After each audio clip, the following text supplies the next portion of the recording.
Harihi Om Sri Gurubhyo Namaha. These slokas are recorded by separating the stanza word by word for easy learning.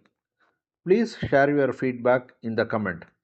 Kindly subscribe and share with others. Om Namo Bhagavate Vasudevaya. Om Namo Narayanaya. Simple meaning of Dasakam 60, Sloka 5. The girls stood with their heads lowered in shame. You took away the pile of their clothes lying nearby and quickly climbed up the tree branch. தசகம் 60 ஸ்லோகம் 5 எளிய அர்த்தம். பெண்கள் வெட்கத்தில் தலைகளை குனிந்து நின்றனர். அருகில் இருந்த அவர்களின் உடைகள் சேர்த்து வைக்கப்பட்டிருந்த இடத்திலிருந்து நீ அதை எடுத்துக்கொண்டு விரைவாக ഒരു മരക്കിളയ്ക്ക് ഏറിനായ്.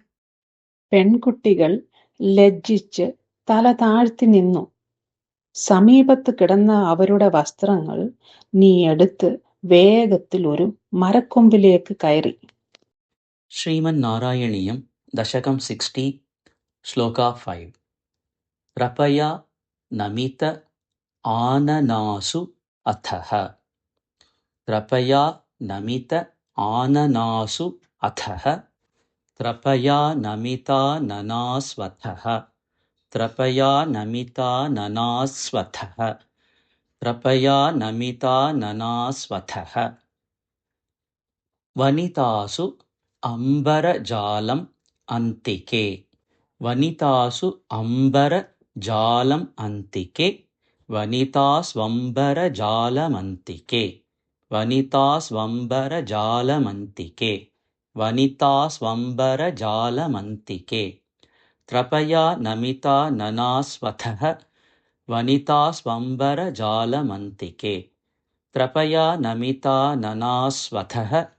वनितास्वंबरजालमन्तिके. त्रपया नमिता ननास्वथः. वनितास्वंबरजालमन्तिके. निहितं परिगृह्य भूरुहः. निहितं परिगृह्य भूरुहः. निहितं परिगृह्य भूरुहः. विटपं त्वं तरसा अधिरूढवान्. विटपं त्वं तरसा अधिरूढवान्. विटपं त्वं तरसाधिरूढवान्. विटपं त्वं तरसाधिरूढवान्. विटपं त्वं तरसाधिरूढवान्. निहितं परिगृह्य भूरुहः. विटपं त्वं तरसाधिरूढवान्. निहितं परिगृह्य भूरुहः. विटपं त्वं तरसाधिरूढवान्. निहितं परिगृह्य भूरुहः. विटपं त्वं तरसाधिरूढवान्. त्रपया नमिता ननास्वथः.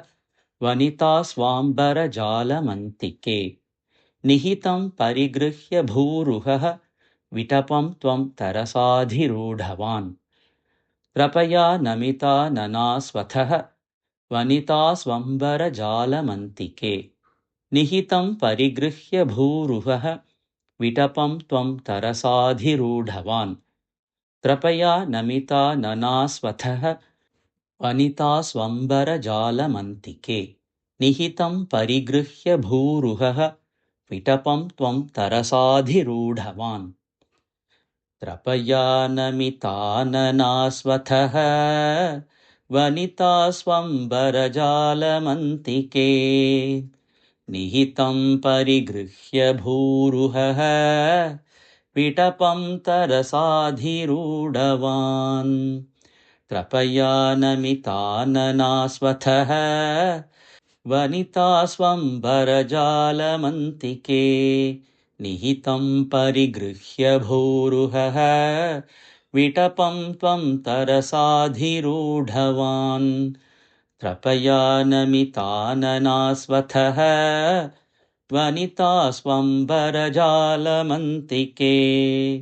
निहितं परिगृह्य भूरुहः.